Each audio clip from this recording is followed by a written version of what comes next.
Hello my dear friends, this is Phil again and welcome back to my channel. I really have nothing to share with you this week inside the game, but I do want to share with you some basic ideas and concepts about data mining inside Fallout 76.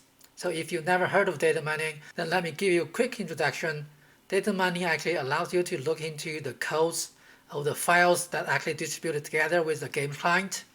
So you can see the codes, how everything has been coded. By doing that, you can find exactly how things works inside Fallout 76. For example, you can understand how the mutation works, or you can find out how a mob is spawned and what it's capable of. We're doing data mining because all the descriptions inside the game does not give you either enough information about something, or it just gives you the wrong idea. And of course, you can also dig out different images, different objects from the client files and show off to dear dwellers. But here I'm going to tell you the simplest way for basic data mining, which you don't need to install any specific software.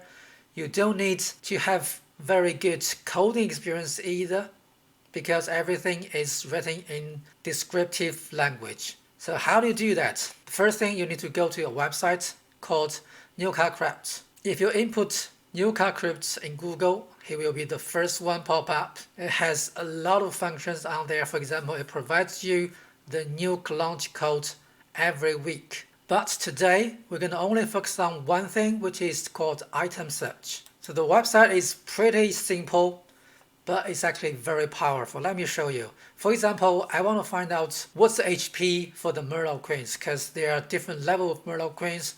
I want to find out when the level is different, do they have different HPs and how different they're going to be, which you will never find from any description inside the game. If I input the Murloc Queen here, press enter, it lists everything related to Murloc Queen. What we're looking for is the Murloc Queen itself. So we scroll down under the type, which is NPC here, and that means basically the non-player character inside the game. Apparently that's all the mobs and characters. We see a lot of different entries. They are variants of the same mob, but they should share either the same or very similar HP curve table. Let's just click in. So here is what the file looks like. It's not any file from your computer. It's a file stored online and used by Crypt. So here is the header, which tells you what this file is about. Apparently it's about NPC named Murloc Queen. It gives you a lot of extra information about this Murloc Queen. For example, it says immune to poison. Okay, this is all in English. It's plain English. It's straightforward. Everyone can understand them. And that means Murloc is immune to poison, and it also immune to radiation. So just as straightforward as that. And you can see it has maximum action points of 50. That's not a lot compared to players. But that's not what we're looking for. We're looking for the HP of this particular mob. If we scroll down to the bottom of the file, we found some very interesting keywords which says health Murloc Queen. Apparently that has something to do with the health. And it gives us a link right here. And I know what curve is. That's a curve table. If you don't know what curve is, it doesn't matter. At least the health keyword will tell you what it's about. Let's just click the link in. Now here is the file, which is a JSON file basically, to tell you what the Murloc Queen's HP is. It's actually listed as a curve table.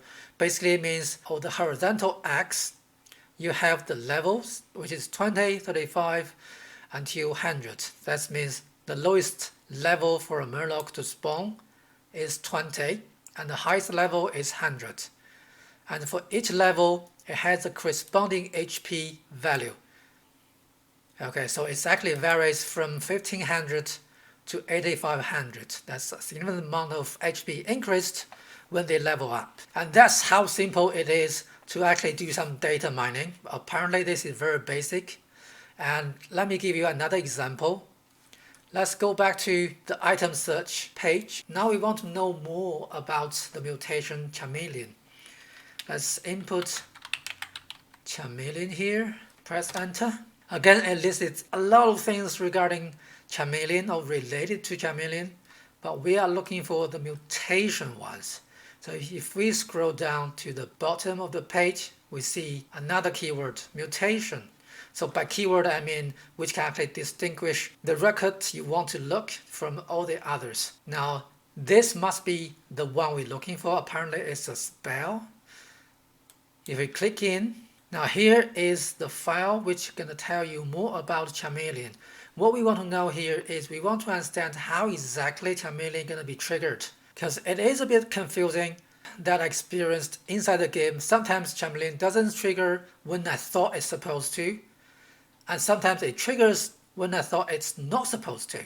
And by just looking at the description inside the game, it says gain invisibility while crouched, unarmored, and stationary. And you should not perform any attacking as well. But is it completely true, or is it a complete information? We scroll down in the file, and under the condition, which actually gives you a list of conditions where the game will trigger or will not trigger the invisibility effect. And first one is straightforward. That means when each spell target has the effects of red X. If yes, don't trigger it.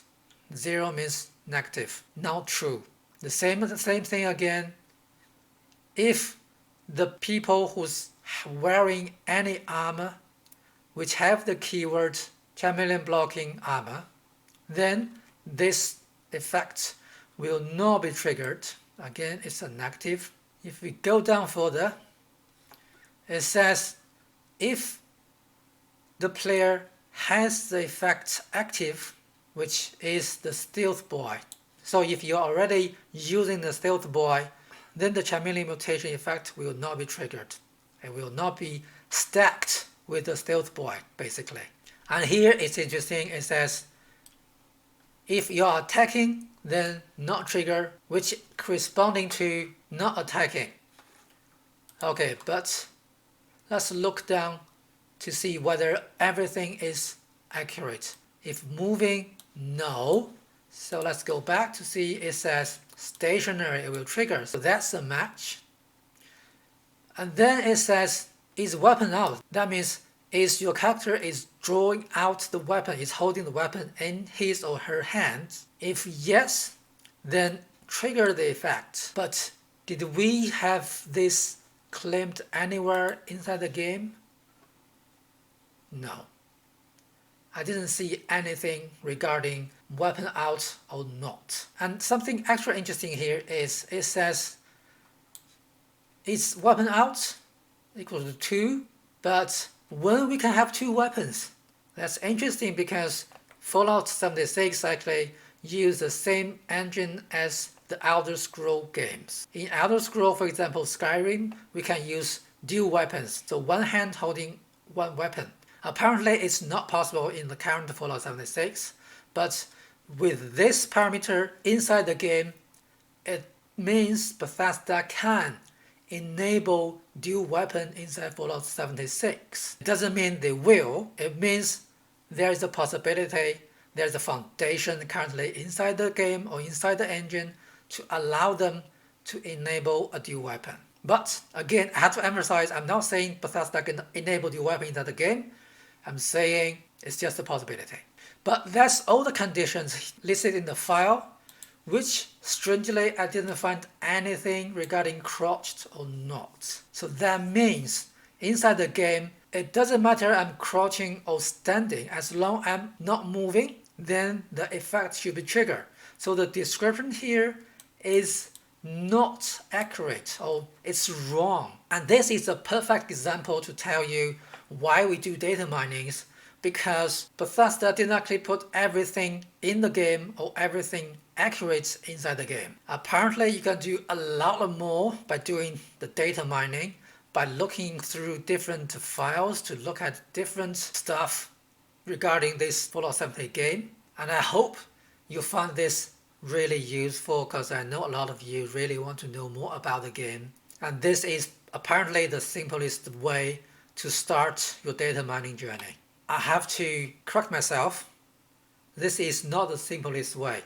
The simplest way is to actually join the data mining Discord and ask questions over there, because there are a group of very good people who want to share everything with anyone who want to know more about the game. And that probably is the easiest way to do your data mining, or to learn something which you can only gain through the data mining. I will list their server's address in the description area down below. If you are interested in the data mining, join them. But that's all for today, and I really hope you like this video and subscribe to my channel. But until next time, Phil Legends out.